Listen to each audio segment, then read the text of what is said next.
So welcome to the Climbing the Charts podcast. I'm Angie Lawless, and I'm here with my co-host, Brandon Miller.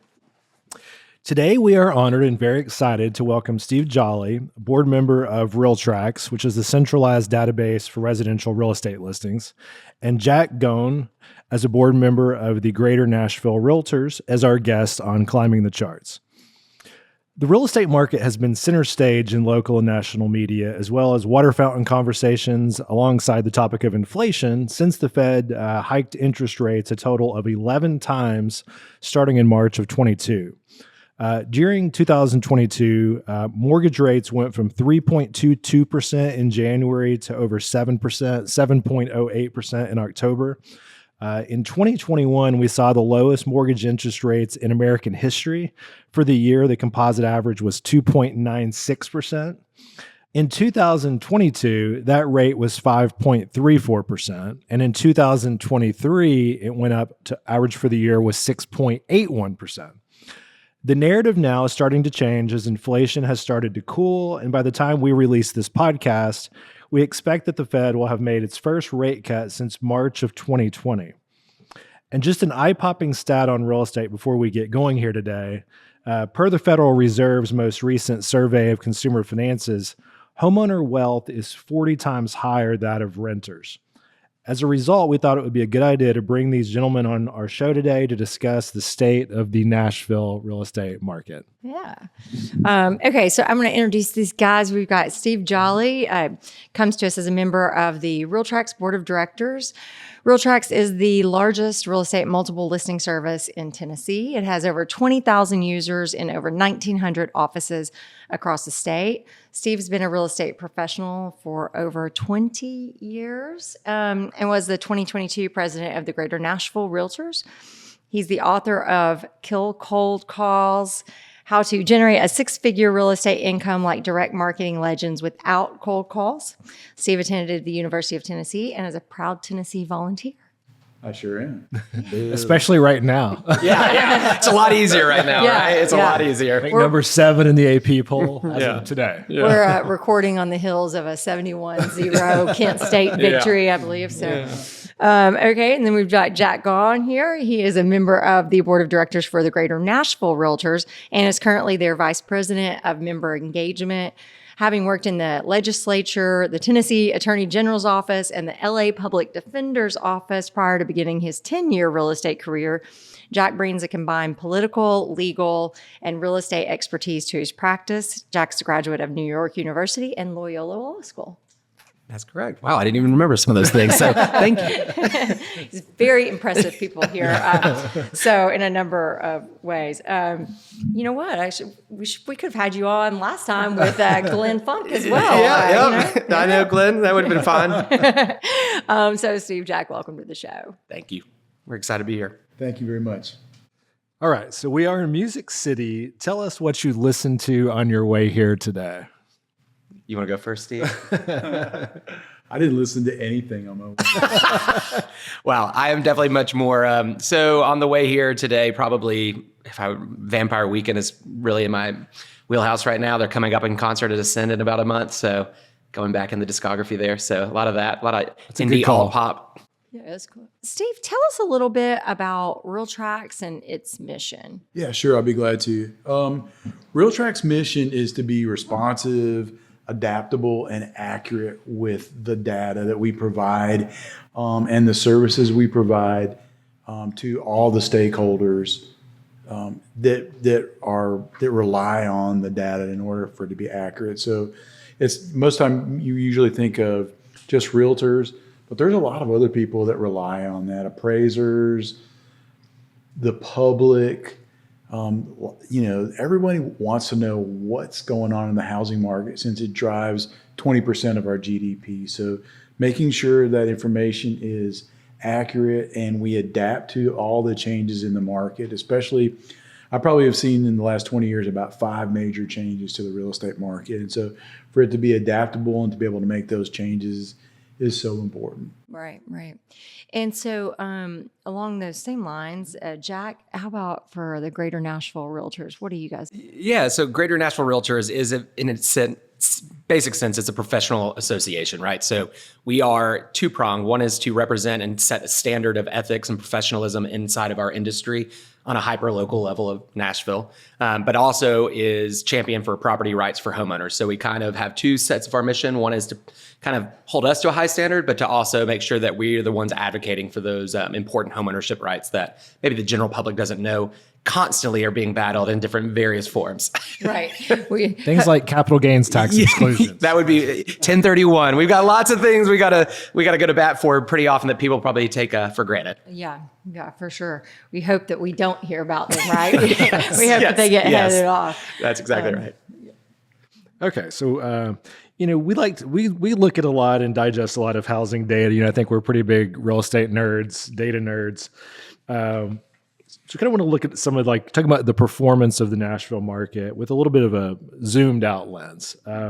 So locally, one narrative we hear often, and which seems very plausible based on the data that we've seen since we've been in business, which has been I think 18 years now, is that home prices here have doubled about every 10 years over the last 40 years. So if we're looking at not just 6 months, 1 year, kind of a zoom out quite a bit. To evaluate if that narrative is true, we can rely on what we call the rule of 72, which is a simple calculation used to estimate how long it will take for an investment to double in value. And for our listeners, he says it's a simple calculation, but if you're listening to it, you may have to go home later and write it down to get it what he's saying. Don't drive and try to do this math. Okay? Don't drive and compute. But simple application is divide 72 by the time period to compute the rate you would need to make a doubling happen of whatever you're talking about. So applying the scenario to the housing market here, we get the rate of return would need to be 7.2% per year, meaning that you need to average that annual return over a decade to double the value of your home. Does this sound about right in terms of your kind of understanding of the Nashville housing market's longer term performance? I can tell you this data is not super easy to find, but just kind of throwing that out there. How do you respond to it? Yeah, maybe looking back at the last, especially 25 years, since the announcement that the Titans were coming to town, Nashville, the growth rate has just been phenomenal. And since that time, we've gone through a lot of changes, a lot of great announcements of bringing new businesses here, new corporate relocations. So I think that if you look at that short time period of 25 years, I would say that's probably close to being accurate. Long term, if you go back a little bit further than that, our long term average is probably closer to 3 to 5% before Nashville was really discovered as before it was its city. Yeah.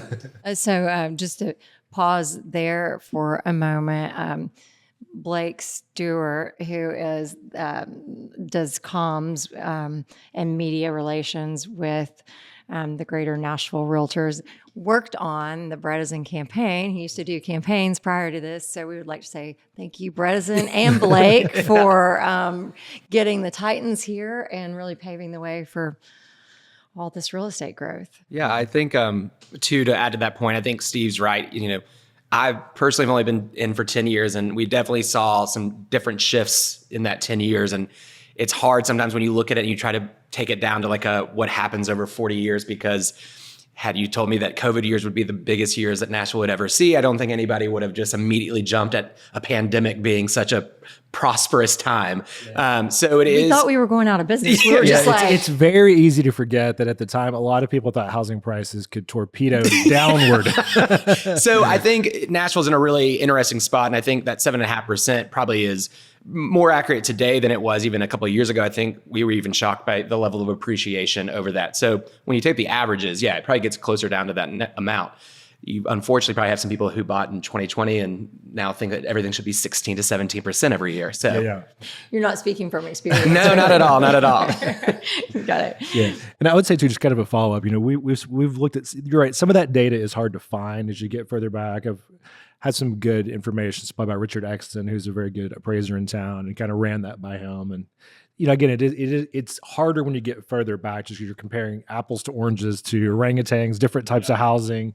But I think that's right. The modern era of Nashville, that's about what we've seen, a little bit over 7% a year. So a lot of the housing data about the Nashville market refers to the Nashville MSA, which is actually, as you guys know, 9 counties for our listeners: Davidson, Cheatham, Dixon, Morey, Robertson, Rutherford, Sumner, Williamson, and Wilson.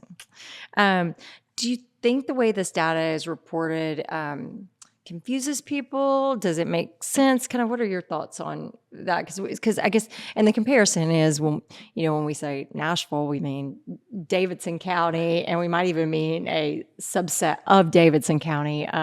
But what a lot of times gets reported is based on this 9 county area. If you're looking at the Tennessean article, Nashville Post, Business Journal, that's where you're going to see Nashville MSA data typically.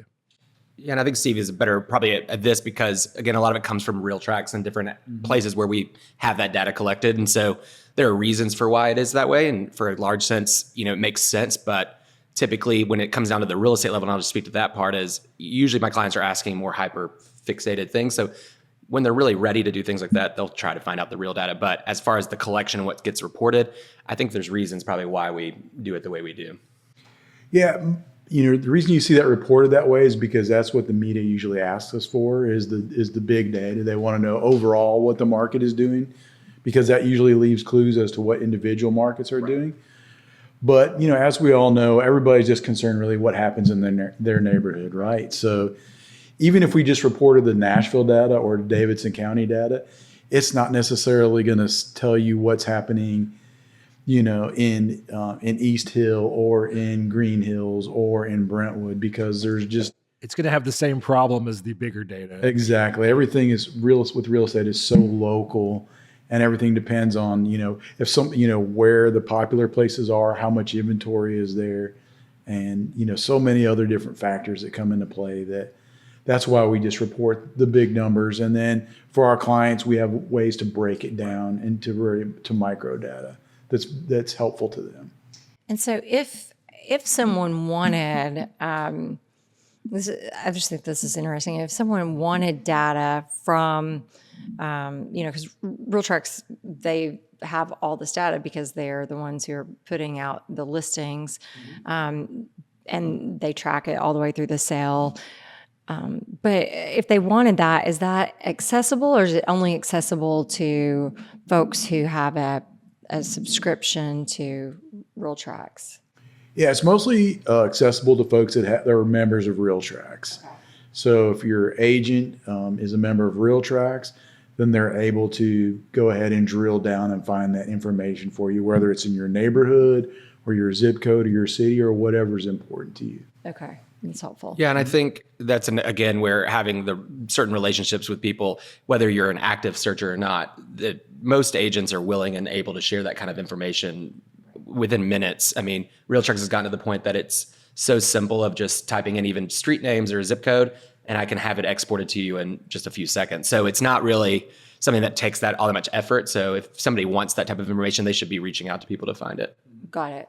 Yeah, even if you're not buying or selling or in the market to do it, you could just reach out to a local agent, and that's something that they should be able to export to you pretty easily. Mm-hmm. For example, like clients of mine or even customers of mine, they have the ability to go up onto my website and sign up for a market report. So every week or every month, they can get a listing of all the homes in their neighborhood that are for sale, what has sold recently, and then trends on the market that they can get that just generated automatically for them. And so I'm sure lots of other agents have similar programs to that. So it is accessible to the general public if they have a relationship with a good realtor. Yep. Got it. Mm-hmm. Yeah, that makes sense. So let's talk about the Nashville housing market so far this year. Bringing a little bit more current. What can you tell us about the data? And that data when we're talking about it, is that, do you tend to think about it as Nashville MSA data or Davidson data? Like, how do you view the kind of the market when I say the market? Yeah. So for me, it really comes down to, I will say this, we said, every buyer is different, every seller is different, every agent also in a way is. So personally for me, I work kind of in so many different areas of the MSA. So I do look at most of the data and I try to consider it all as one. That being said, to be good at this profession and to also know what's really going on, even I have to study the minutia of like what's happening in each market. So for instance, if you called me and you wanted to list in a certain neighborhood, like Nashville, like let's say Bordeaux, I wouldn't want to just give you stats of what's sold recently in East Nashville and things like that. So I do think that it's important that whether you're a homeowner and the expectation you have when you're going to sell is making sure that you actually understand you're not just reading what's happening in the MSA, but what's happening in your like local area, because everybody will say, it could be like the market's hot. Well, nobody knows. Does that mean my market is hot, or that just means because houses prices are still going up, it's still a good time to sell? All those things factor in. So for me, I do think, from like an overall, what the public sees, I think it's important to have that overall MSA type knowledge. And then I think it's really important for those that are in the weeds of it to actually understand what's happening on a much more like hyper local, situation. I agree 100% with Jack. You need to see the big picture and then drill down to what's happening in your local area so you can really understand. Because if the big picture for Nashville or any other city doesn't look good, eventually it's going to get down to your little neck of the woods, right? Yeah. Right. Yeah. And understanding why, like, it's sometimes really fascinating, and I'm sure because Steve and I both do love to get into the data of it, is sometimes you don't even realize trends are happening that are so hyper local. Like, why is this neighborhood all of a sudden seeing this huge uptick in either value or sales and closings, and this other neighborhood's not? It could be for many reasons, but if you don't actually go and look daily or just go through more of that inside of the MSA, then you would be lost to know that maybe really Hendersonville is having the best time. And, it's not just, Goodlettsville or whatever other market we're talking about. Right. Yeah. I think that point though about at a higher level, it usually trickles down, because I know for, on the real estate title side, I have relationships. I just had a call today. We have one once a month with, other title agents across the country. And, from San Diego to Austin to New York, New Jersey, and you can just about bet whatever they're feeling, it trickles down to us. And so it's a good preview as to what's coming. Yeah, we kind of follow up to that question. So, we talk about how a lot of times you talk about the way the media reports, especially, everybody wants to see real estate news. It's very exciting. I think most of our local papers, it's probably some of their most read stuff. Whether it's headline homes or what were home sales in the previous month. What do you think does not come across if you're somebody who consumes that media, local news, maybe even podcasts? What do you think is not communicated? Is there anything that you often see and say, here's the real story that nobody's really seeing? That's a good question. I think, because whether it's good or bad, the media tends to sensationalize this because they're trying to drive eyeballs to the screens, right?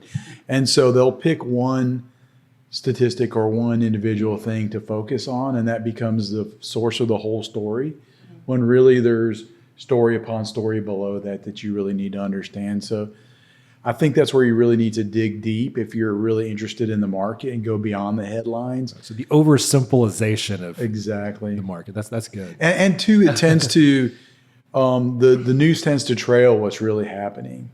They might tend to talk about that the market is bad when we're already seeing things change in the positive way, and vice versa. Yeah, I think to that point, I think to what people sometimes, when you say oversimplification, I think people see on TV or see shows that they love, and it makes it seem so simple. When just like if you were to read the science section of the newspaper, you're probably not going to understand half of what's in there if you're not someone who's in science. And so what I think a lot of times is we try to make it where it's reader friendly, when most things about the housing market, they're so nuanced that it's really much more complicated than we like to actually show, because it's not as fun and it's not as cool as to say that I took this wall out of my house and sold it for $500,000 extra dollars. That sounds a lot more fun for what you're reading in television, and I can do that, than saying, here's the real reason that house sold for that much more. And, here's all the work that it took to get to that point. Some of that just doesn't sell as well. And so, and it same goes, I think, even as agents, we struggle sometimes with what information is important to the general public or our own clients and what they're wanting to hear. Because sometimes even we can get to where we're like, they did not need to know that, or, whatever it is. Cause it's like, they don't care. They want to know if they can buy the house or not. And I'm like, well, let's talk about it. So you're explaining the rule of 72 and they're like, I'm like, as far as investments go, here's do the math. Yeah, exactly. Yeah.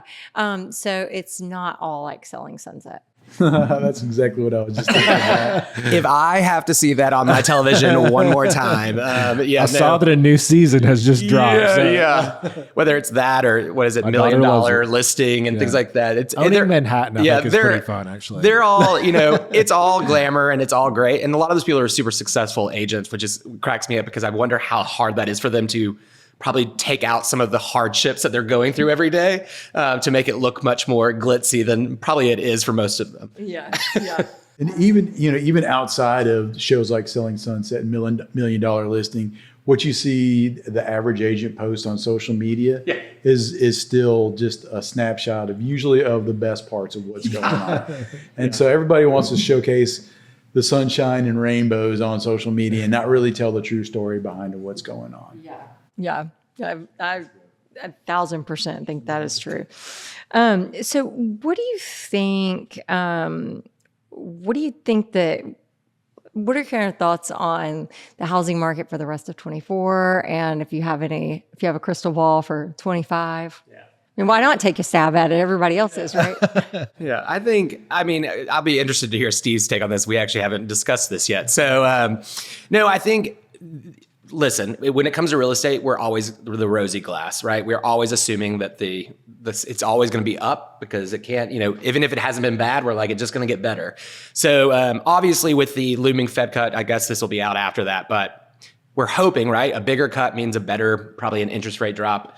We're looking for buyers out there, right? Our inventory is increasing. It's still not at something that makes us where we're in a really good spot, but at the same time, I think it would be better for a balanced market if all of a sudden we did see some of these interest rates actually settle out where we think they might be. So, based on all the predictions we're seeing from most of the, federal lending and stuff like that, it's going to continue to kind of go down over the next year as far as interest rates go. And I think that means that you should see closings and the contracts go up some. That being said, we've seen every quarter, it's gotten better this year alone, and that's with interest rates staying high and doing it. So either buyers are getting back into it regardless, or the levee's going to break once they do drop the interest rates, and there's going to be just another, whole housing surge in prices. Mm-hmm. I agree. I think for the rest of this year, we're going to see about the same as what we saw this year, a slow, steady improvement, which is good. We like slow and steady because when things move fast, a lot of people get caught up in the change and it hurts. And so, but until the rates get down in the fives and stay there consistently, it's probably going to be this way for a while. So we're going to need a significant rate drop, and that's going to take some time to get there. It's not going to happen overnight. Well, yeah, because what we're really looking for, I think, is to shift these sellers to come off of their, I'm at 1.99%. I think people are at 2, 3, and 4. So when you can start narrowing the spread, then you can get them to move their homes. But until then, the best you can hope to do is get them to rent it out and be able to cover it with some rent and buy another one typically because they don't seem to want to At the closing shake. table, I hear a lot of I really want to move, but I've got 3%. But if it got down to 5.5, I might pull the trigger. Yeah. Mm-hmm. I hear that a lot. Yeah, it doesn't because it doesn't fit the usual narrative of the 4Ds of why people move, right? They've got to move for some reason. Yeah. And if all of a sudden I can live in this house and also go buy another house, then I'm not going to sell it. Oh, help me. Divorce, death. Divorce, death. Do you remember the 4Ds? There's now a bunch, but it's diploma, divorce, but it's essentially you move because you have to. You don't move because you want to. Most people hate moving unless they're moving up. So, it doesn't help when all of a sudden most people, another thing that people don't pay enough attention to was after the pandemic was the work from home model changed the way we operated, right? So people became less concerned with commute times. They became less concerned with, what it means for their job and things like that. And so you didn't have people moving for that reason, or at least they're not now. They're settled into I work from my house and I don't have to do anything. So I think if on top of the interest rates we saw, and we're seeing it already from a commercial standpoint of jobs requiring people to come back into the office, I think we would see a significant shift in the amount of people that want to move because of their job. They want to be closer to it. They don't want to have to travel as much. And I think those things would help in general. I'll say just anecdotally, we're seeing we've had some closings lately for Amazon employees who have been working remotely and have been told you got to be back in the office. Had a year to pick it, and then they had to pick a city. Yeah. And so we're seeing a lot of people that maybe they were in Raleigh or they were in DC, and now they decided Nashville seems like a pretty good place because it's still more affordable than some of the other options if you're an Amazon employee. So that's been super interesting. Found it. Okay, let's hear it. Death, divorce, diapers, and diplomas. Yes, that's it. There it is. Those are your reasons. The 4 Ds. And of course, you would never want to move otherwise, but there's a reason that saying's there, and it's because in theory, if you don't have to, a lot of people will choose to stay put. How many people we know that have lived in their homes for 30 plus years? But if you have one of those reasons, typically you will. Yeah. So one follow-up. So this was interesting. So I had a closing this morning, and I was talking to the realtor, who's a pretty good friend of mine. And they were saying that like a lot of the buyers they're talking to are kind of holding their breath and want to wait until after the election before they get off the fence. Do you hear that from many people that you're working with, or do you think that's a unique situation? I hear that more from other realtors than I do from actual clients and customers.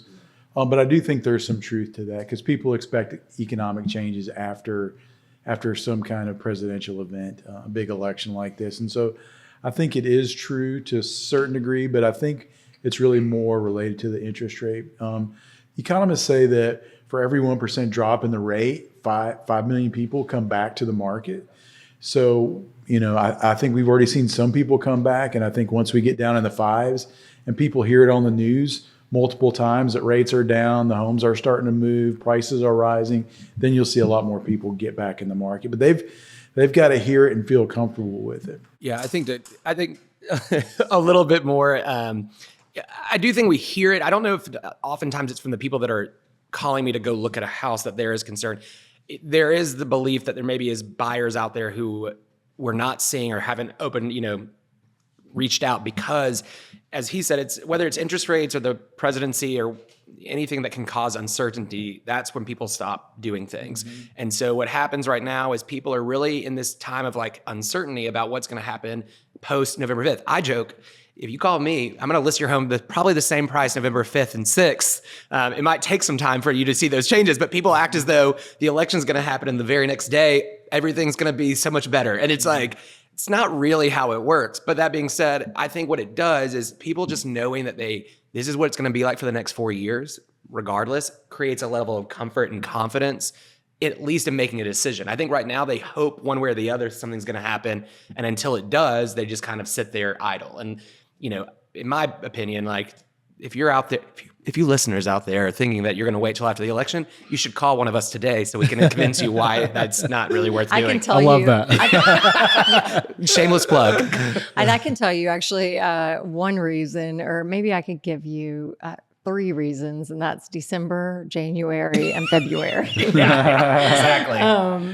That's what I would. Well, I do think it's interesting because in the call that I had with the title companies across the country today, they're already staffing up for the refis, that are. I mean, we're feeling a little now, but they're trying to manage that, and so that means that. And to give our listeners some context, so in October of 23, which was not that long ago, rates got above 8.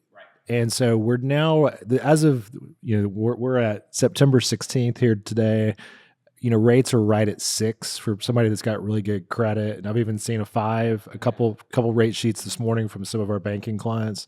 So we're seeing the levels that are really improved. And it does feel like a lot of the news media right now is really focused on rates 2-year lows. We're seeing this new narrative, and I think that is going to help. And I think we're all feeling that as well. And I just wanted to point out, and I mean, I know it's been said, but just to have it here, this has not felt anything for those of us who were out there in 2008, 2009. This hasn't been anything like that because people haven't lost the equity in their homes. They've continued to have equity. So, I mean, it's been a good play. It's just been tough because everything has kind of come to like a screeching halt. So, yeah, you didn't see bankruptcies like you did just because, again, if you had a low enough rate, you could sell and still make the money back, right? Like most people are in a better position today than they were, a few years ago. We opened at the end of 2006, 2008. I think a third of our closings were short sales, and it was terrible. And we haven't done a short sale in probably 3 or 4 years. I mean, 0. So one thing I would add to that original question is I think that you see a lot of businesses or certain industries put things on hold until the election comes through. And a lot of people move because they take new jobs or they get transferred. So if businesses are putting things on hold until maybe the first quarter of next year, that may be part of the reason why things are a little slow or they're not moving as quickly as we'd hope they would be. Yeah, I think you can still, just like any other investment, you can still follow like the stock market and still have a decent idea of how things are tracking, because ultimately that's a good indicator of where buyer, power is. And so ultimately, if they're worried about what's going to happen to the stock market, they might not be buying a house because that's the money they were going to use to do that. So and that's a good point too. I think another just kind of data point is in our market, about over the last 6 months, about 40% of buyers are paying cash, and a lot of the cash buyers, their psychological confidence or lack of it, a lot of times is very correlated to the stock market, because that's where the money is often coming from that is actually being used to buy the house with cash. So that does really link that up. Okay, so tell us what you see in terms of the growth of Nashville and how that impacts housing values. So kind of zoom out again, we're talking about what's happening in Nashville. If you were a betting person, what do you think the outlook looks like 5-10 years? And how is that going to impact housing prices over the next decade? Are we talking Nashville-Davidson County or greater? Either one, you can pick. I think if you're looking at the bigger picture, the Nashville metro area, I think we'll continue to see that growth, especially in the outlying areas. Part of the problem with Davidson County is we're just running out of land and available places to build here. That's affordable. And so that's why you see people moving out to Lebanon, out to Murray County, towards Dixon. So you see people moving out to get more inexpensive land in order to build new homes. So I think from that perspective, you'll see growth there. I think in Davidson County, we definitely need more homes. We need people, especially that work downtown or close to downtown, need to find affordable housing. But I think there's a lot of structural changes that are going to happen in order to make more affordable housing in Metro Nashville. And it's not just a problem we have here, that's a problem we have all over the country. Well, and just to tap in, since you hit it, I'm interested in what some of those structural change thoughts are, because, when Mayor Cooper commissioned the Affordable Housing Task Force, and they said that we needed 50,000 units by 2030, I think, to some people that seems like just a number. For those of us who are in it, that seems like it's a lot. It's an impossible number. I mean, just think of like one apartment building has like maybe 1,000. Right. And so think about it just in that grand scheme. And most people can't just live in a 1-bedroom apartment, Exactly. Because we're talking about like families. Yeah. If people undersimplify what 50,000 really is, because they see probably home prices and they think, oh, it's, that's nothing. Things have jumped that much. But as far as units go, yeah, I think whether it be the affordable housing, as he said, from the structure standpoint, we're talking zoning changes, we're talking density changes. So for those that don't know this, most neighborhoods, most areas, no matter if you're in East Nashville or South Nashville, they all have their own zoning laws and their zoning structures. There has to be a little bit more unification in that regard, I think. I think as a city council, it needs to be a little bit more understood about what creates density. And some of that has to do with improvement in our infrastructure. So we're talking, there's got to be ways that, whether it be the roadways get better, things like that you're able to kind of build higher density things. People think of higher density as like the icon or like a nice condo building downtown. That doesn't mean, it could mean that the house that we're sitting in right now should be able to get a dadu, but maybe it can't right now. So meaning that if I'm willing to have an apartment in my backyard and I'm the home seller, is that a problem for everyone else if it means that we're creating more density? So some of those things is kind of making sure that we're adjusting what the neighborhood structure looks like as we continue to grow, because again, we are a city that has grown tremendously and are going to continue to do so. That if we don't, the problem that it's going to have, it's going to impact the rest of the city. And that's all the infrastructure that we're dealing with. Yeah, in addition to restrictive zoning, I think there's some other issues too. There's a lot of NIMBYism, or not in my backyard. Right. Yeah. So there's a lot of pushback from the public on big projects. I think you also have issues with availability of financing. So anytime, we're expected to take a downturn, banks pull back on their financing or raise their rates up so high that it makes it difficult to build homes. And then I think government incentives or disincentives are also important too, especially for the surrounding counties or even in Nashville, because in Nashville, if you want to build new homes, you have the sidewalk fund. So you have to donate. You either have to build sidewalks, which are really expensive, or donate a ton of money to the sidewalk fund. But did I hear that that's like now on pause. It's got some legal issues. It does, but thankfully we have a referendum coming up soon where we can maybe actually build the sidewalks from a dedicated source of funding. But we'll get to that. But Yeah, and in the counties you have impact fees. Yes. So like, if they, and that's another form of NIMBYism. So they say, okay, to build for every new home, you got to have $10,000 for each home as a tax so we can pay for the next new school. And so there has to be a balance somewhere between all that, because all that does is that cost just gets passed on to the consumer. Yeah. It doesn't get eaten by the builder or anybody else. So it gets passed on to the consumer, which makes homes more expensive. Either that or it makes builders want to go somewhere else to build a home. Correct. And so those are the kind of issues, and there's more than that. we could come up with a list of 100 things as to why it's so hard to. It really is what people don't see. They see things going up in their minds all the time. The amount of things people have to do, builders, developers, to get that to where it's even breaking ground would shock a lot of people. And it would shock how much it costs to do those things, because all they're seeing is a finished product and they think it went up in 2 days. And I'm like, it probably took them 2 years to get that even. And hundreds of thousands of dollars. Yes. So that is one point where I think, because, if you're on Metro Council, that's tough, right? Because the NIMBYism, it's real and it's also understandable in lots of cases. No one wants to lose what they perceive as what they have, and yet there is a balance of, you live in a city, and do we have an obligation to take care of all of us in the city, and then the cost getting ultimately passed on to us anyway, albeit not as direct or in ways that we can see. I think going back to that, I think there's something that I've tried to do in my profession outside of just actually selling homes is trying to make sure that people understand this concept of old Nashville versus new Nashville can coexist, that just because change is happening doesn't mean that all of a sudden the culture of Nashville is changing.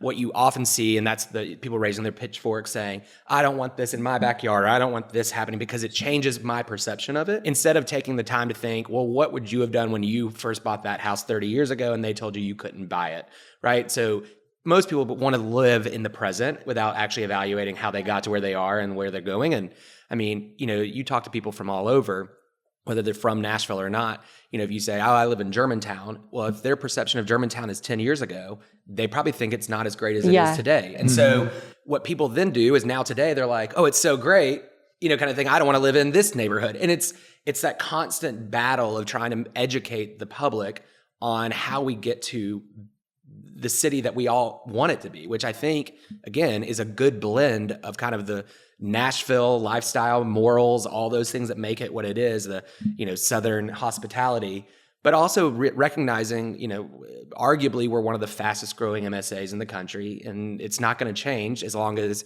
companies like Oracle and large corporations want to headquarter themselves in these areas. But it does seem like, to the point that you were making about what developers have to go through before they can actually break ground, if there's a way, and I'm not judging anybody, in Metro who's doing this job, because I know it's a beast to take on.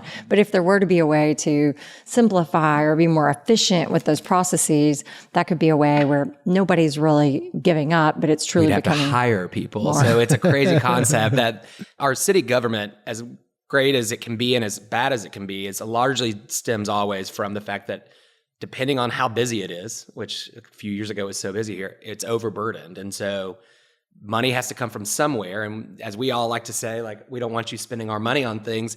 At the same time, it can't go any faster unless there's somebody, or a system. Even if it was a system, I always tell people, usually whoever developed that system is going to charge you to use whatever it would be, like a platform. So I think there's always going to be that push and pull of, we want things to happen in a much more fast and efficient manner, but we're not willing to. This goes back to the transportation talk that we'll talk about. It goes back to that we want things to happen a certain way, but then when it comes down to actually seeing how it would have to be funded is when things kind of get put on the back burner. Because putting the plan in front of people, and we've talked about this before in respect to transportation, but I mean, putting something in front of people and saying, if we spend now, it will be a cost savings down the line.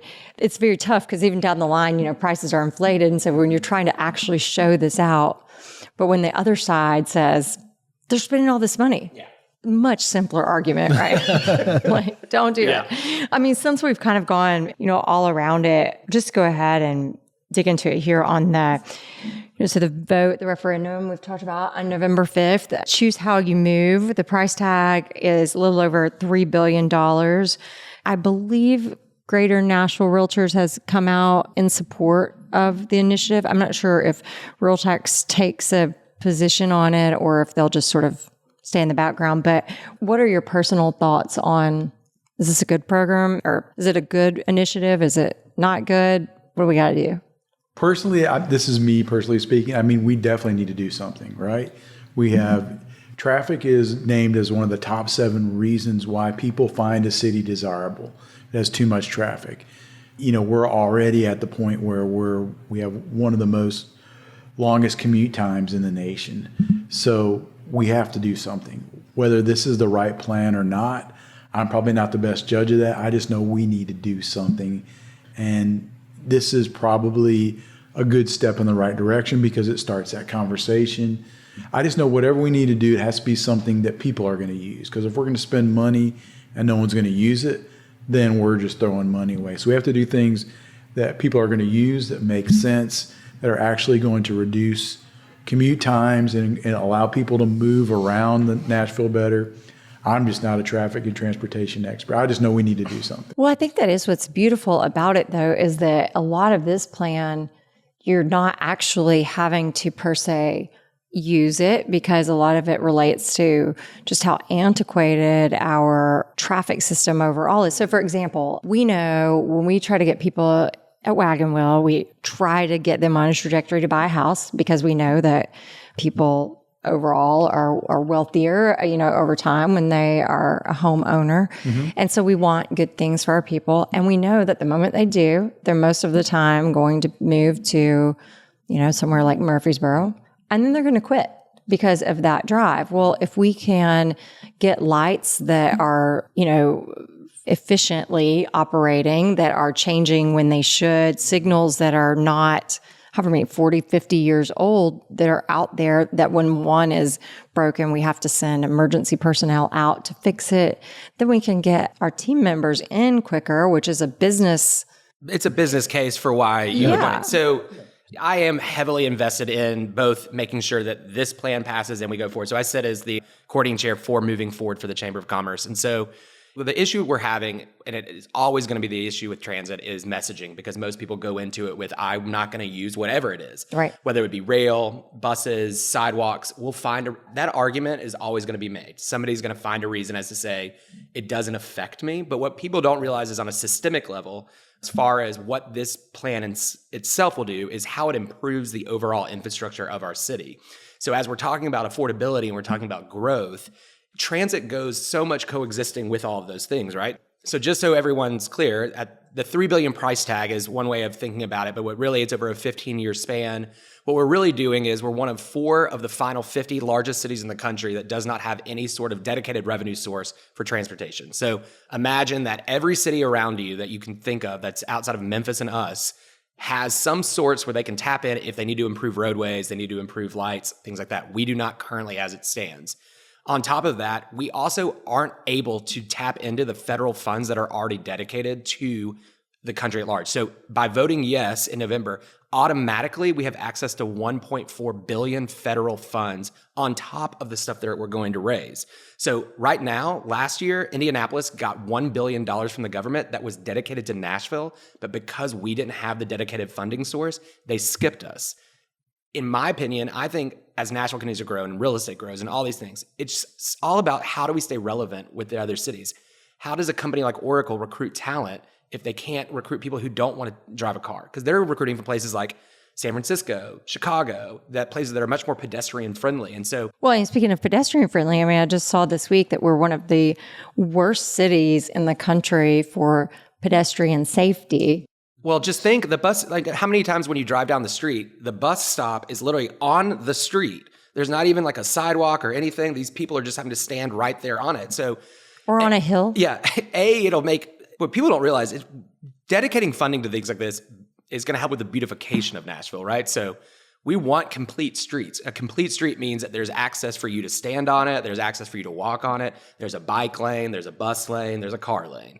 And so if we don't have those things, all we end up having is these little 2-lane roads without any shoulders that just feels as though you're gonna hit somebody or a biker or a walker at some point. So those things are all important. And I think when we talk about the price tag, I'm one of those people that I understand when you ask people to spend more money, it always sounds like a really daunting thing. But I think sometimes it is important to kind of really boil it down to the sense of it all, right? So the average person in Nashville will essentially, for every $50, it's 25 cents. So monthly, maybe a $6 increase in your total living.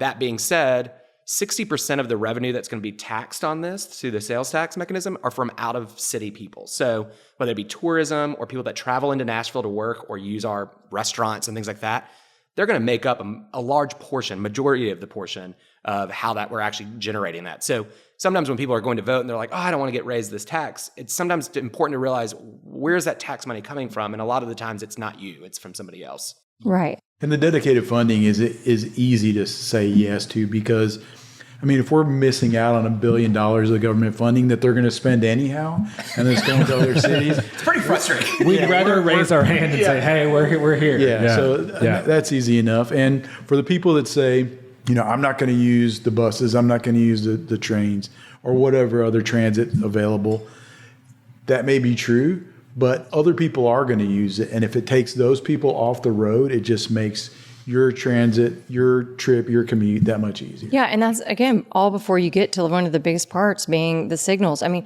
the sidewalks. I do think, the beautification is not to be missed because you feel safer. When it looks better, you feel safer, so your property values Well, like we're right increase. here on cobblestone streets, right? That's the beauty of Laughlin Springs. So imagine if you could go down to any neighborhood and still see these really nice roundabouts and things and not feel as though you've just stepped off a cliff into another part of Nashville. I think those are all super important. And I think, again, can't be missed is that like the tax that we're talking about is for Nashville residents. Yes, we're voting on it, but in the MSA, every other county is at 9.75. Nashville is the only one at 9.25. So even though all these people who are complaining against were raising it, Williamson just did it last year. So they did it to raise it for their schools. Whatever your reasoning for it is, you can't justify it by saying we're raising taxes like higher than anyone else. We're just trying to kind of get to where everybody else is to give us a level playing field. Yeah, because everybody around us is They're charging us that much. Yeah, and they're lower than we are. So when we add this on, we're really just aligning with the surrounding areas. Okay, so it's a yes. You guys are voting yes. Yes, and make sure the big thing that people don't realize is it doesn't look, it's number 3 on the ballot. It won't look like it just says, are you voting yes for transit? It'll have all these big words and all these things, and I could read the actual ballot language. We don't have time. Just say vote for Nashville. So when you get to that point, you're voting for Nashville. You'll keep seeing that everywhere. Okay, so kind of switching topics a little bit. There's been a lot of national media coverage around the National Association of Realtors settlement and a series of recent class actions. Without You heard of those? And I think many of our listeners will know that kind of the changes went into effect August 17th of this year. So there's some new kind of rules, regs. But what impact, for our listeners, do you think they might experience in the future or may have already experienced as a result of these changes? Is this a big sort of big sea change or is it a big, a big nothing burger? It's probably somewhere in between. Yeah. I think the biggest change they're going to see is, especially from the standpoint, the perspective of a buyer, they're going to have to sign some kind of agreement to be able to tour a property with somebody, something many of them aren't used to doing. So that's going to be a little bit of a change.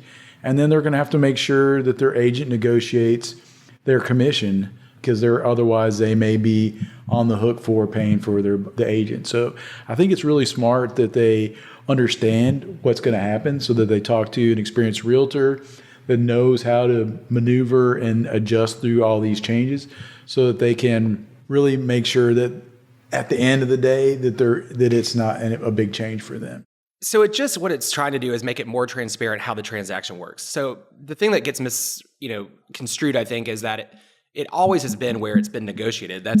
We just didn't call it that, right? Because it was essentially, people started to assume it was in there. But when a buyer was offering on a house, that's part of the offer. You're saying it's going out of the seller's net. So I've always required my team and my brokerage to do the buyer representation agreement prior to showing. So Now, did they all follow my rules all the time? Probably not. But I like to believe that they I'm did. sure they did. Yeah, I like to believe that by the time they closed. I think, honestly, it makes our profession and the industry as a whole better. Because at the end of the day, I am a professional in a service profession, and I have a fee for that. And it's important that everybody knows that up front. There's no reason for me to be hiding to a buyer that I have a fee. It is their choice to work with me or not work with me and it could be based on the fee or it could be based on what they don't like about me. Right. But at least up front now, they go into it going, hey, hopefully we'll get it negotiated. That's the goal. And again, when I talk to my sellers, the same thing goes with them.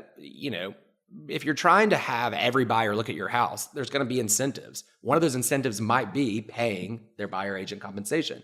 It might not be if it's a really hot market. But it's important that everybody's on the same playing field when they go into the transaction, that they realize that whatever percentage is going to come from somewhere, or the flat fee, or as I've always said, people have been doing different fee structures for 20 plus years. So that also got missed whenever all the headlines came out, because it became one of these, we've always had a set way or a set thing, way of doing things. And I'm like, even in my own office, we have people that do much different types of structures based on the client. I think one thing too just kind of gets to our point about how you consume news, whether it's at what level kind of the magnifying glass is. So I think one thing, that's important for our, kind of the Nashville market, whether you define that as Davidson or the MSA, is that there is already a lot of variation. There are a lot of the antitrust suits, and my background wasn't antitrust law before getting into the real estate side.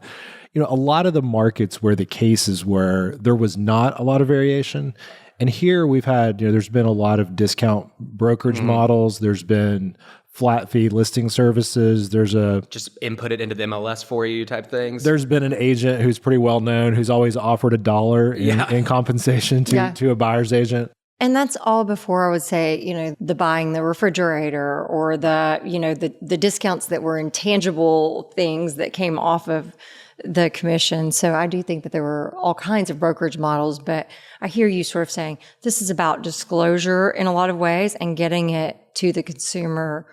I say, when I sit around the room with people like Steve or other high professionals, as I like to say, for us, it feels as though it's not too much of a change because ultimately we feel pretty confident in how we just demonstrate our value to a consumer. What this does do is it kind of hopefully shifts those that maybe don't do that right now to either uphold the same level of professionalism as we do, or they're going to end up exiting the market. Because if you're not able to determine demonstrate your value to your client from the day one sitting with them, most likely they're not going to hire you. And so I don't think that's a bad thing. I think the people that should be in the business should be the ones who are actually able to, represent people to the full degree. Yeah, I agree. I think that's been sort of our take on it too, is that this may help, level up the playing field. Correct. But for those who are really good, they know their value, and whatever the percentage is, you're getting that a dozen times over in one call about which neighborhood to go into or which house to buy or, over time. Also too, from kind of what are we seeing? I feel like I'm getting more phone calls over the last couple of weeks and a lot of more emails, just kind of looking at language about,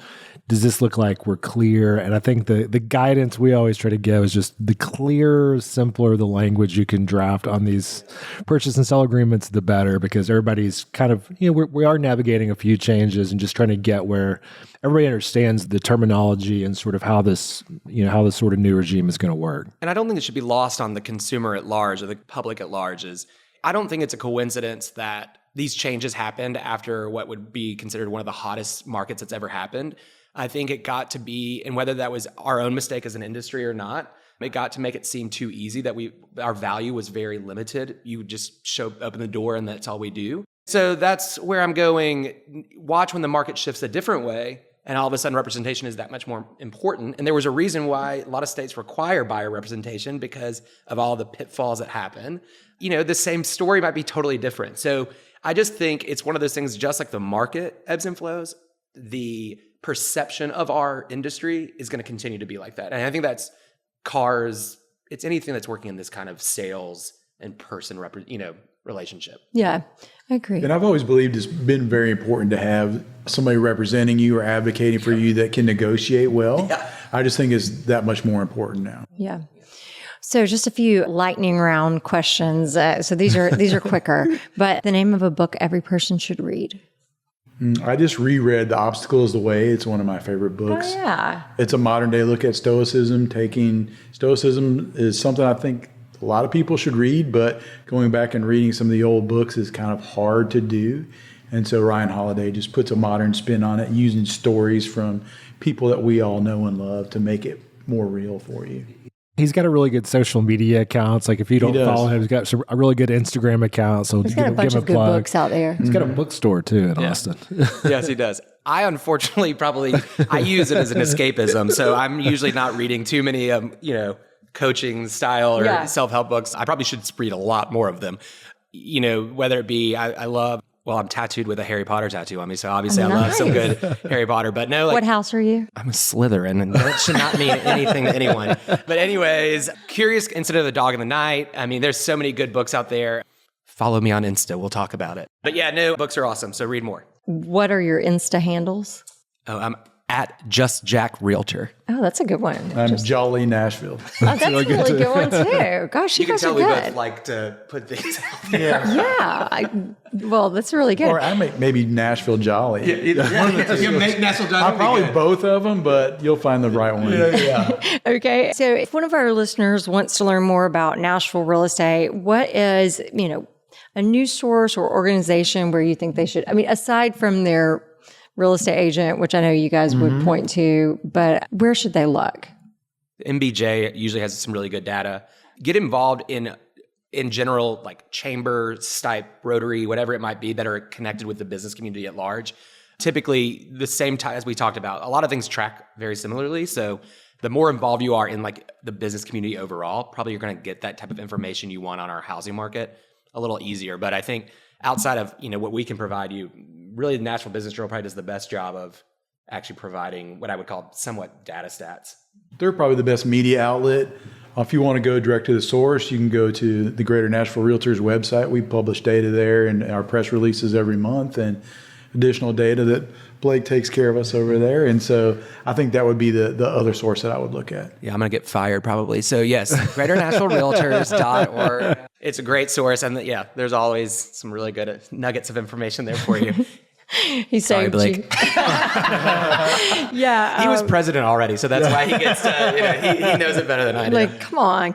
Yeah, no, and shout out, to the chamber. We talked about that with Ralph, but they have tons of information that they'll get, and they publish like a report basically on, I think it's... We do a scorecard every year that gives out like where we stand as far as our peers and as far as our goals. I think it's maybe, if you're a small business, it's $600 for your whole company to join for the year. So it's relatively inexpensive to get involved with the chamber. So just my plug. But just for whether it's Greater Nashville Realtors or Chamber, whatever, I think people get lost in not just calling and asking for something, meaning they can call those associations too and ask, because sometimes you just don't know where to look.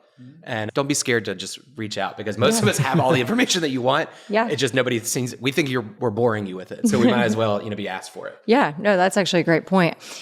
It just goes back to Nashville is just such an open, kind city. We're like, call us, we'll give it to you. Okay, favorite established neighborhood, favorite emerging neighborhood. You can use the Nashville MSA or Nashville. Favorite Nashville neighborhood? Probably because I live there so long, Green Hills. Okay.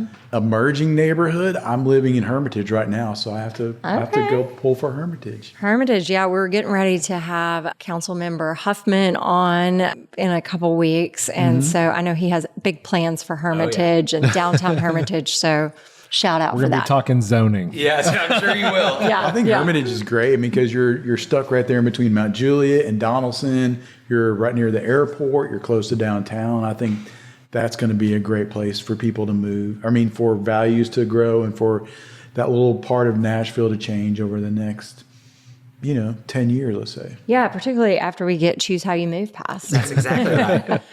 For me, it's funny. My favorite and the emerging one are probably the same, but I'll do a couple. So I live and have lived in North Nashville, meaning not Germantown, but either Buchanan Arts, as we like to now say, or Bordeaux since 2014. So I've seen it both emerge and continue to emerge. So if you like 12 South, we now have our Buchanan Street where we have shops and restaurants and things like that. So give it a spin sometime. Stop by Slim and Huskies. Yeah, Slim and Huskies. We just have a new place called T.O. Fun. It's like the best. Just had a taco from there the other day. And then, we got coffee shops, all sorts of stuff. So love North Nashville. I think it has a lot of possibilities still going for it. And I think what people underestimate is the connectivity issue, going back to like how we get around. Any neighborhood that is close and corridor wise, to whether it be get on the interstate or a main artery, are going to always be where I think there's a lot of potential. So whether you go down Charlotte, going further west, or go north up Clarksville Pike, I think those are some really great possibilities. My favorite neighborhood, like walking around though, probably is Wedgwood Houston. It just has more and more every day, especially if you like food and drink. That's kind of like the spot right now. Yeah. That's my neighborhood right now. So shout out to WeHo. And Lucky's is like the neighborhood Love hangout. Lucky's. Lucky's. I know. It is so great. Where will mortgage rates be in 1 year? We're going to have you all make predictions, then we're going to revisit them in a year. Yeah. Please only call us if we're right. Yeah. So in 1 year, where are we going to be? So this time next year, I'll say we'll be at 5.5%. He's probably about right. I'd say maybe a little higher than that, but it'd be close to that. 5.5, 5.7. We'll take it. And who should we do this with next, or what subject matter do you think would be good to? There's so many great people that are doing big things in this city. Yeah. I think the more voices we can have, whether it be regards to affordable housing, Barnes Fund, some of those types of leaders that are taking that daily charge in that to actually understand the challenges that they're facing. Because again, we're getting a shortened sample of it most of the time. I think it's really important for the general public to have a better understanding of why it's so hard to build affordable housing and why it's so important that we do it. Who does that well? Well, Matt Wilshire would have been a good one if you haven't had him on yet. Yeah, that guy. Yeah, he's everywhere. He kind of knows what he's talking about. He's a good friend of ours. We haven't had him. We've had him on as a mayoral candidate, but not since. Okay, then. yeah. So if you had all the mayoral candidates, I was going to say Jeff Yarborough is another good one. Jeff So well. there's some people that have been, and they probably have really good, people that they can connect with. Also like Habitat, people, things like that. I think what gets lost in the growth of our city is that it takes somebody doing it in order to get there. And it's not just big business doing it. It's usually people. So somebody in that kind of vein, I think. Taylor Swift. Yeah. That's great. You know what? We won't put you on the spot. So last question, if our listeners would like to get, more information on local real estate, how can they reach out to Realtracs, Greater Nashville's, or, you guys as well? Realtracs.com, GreaterNashvilleRealtors.org. Realtracs with a C, no K. Yeah, REALTRACS.com. And yeah, he's right. GreaterNashvilleRealtor.org, or call your favorite realtor. Call your favorite realtor. Yeah. Call Jack and Steve. And we know Call us. I mean, we're fine with it. and we know the Instagram handles. Yeah, you got the Instagram handles. Those are great things, and I think the more stay involved in knowing things, because it does change. I'm sure just based on the time you've done this podcast, the amount of changes that have happened, whether it be inside the industry or outside, it's important that you're staying aware of it. Well, and I would just say too, get involved in your local neighborhood association, because if you really want to know what's going on, get on whatever the neighborhood platform is. Next door. Yeah, next door neighborhood in the area that you want to go to. It's also just like good entertainment. If you've never been to a neighborhood association meeting, y'all, you get the best people and the best arguments you've ever seen in your life. And it truly sometimes will blow your mind what somebody's upset about. So I've been going to a lot of planning commission meetings, so it's also very entertaining. Yeah. So, and same thing, like Metro Council meetings, just get out there, get involved. So thank you guys for joining us for another episode of Climbing the Charts. And thanks to Jack and Steve for coming on and telling us about our real estate market. You're so welcome. Thank you guys.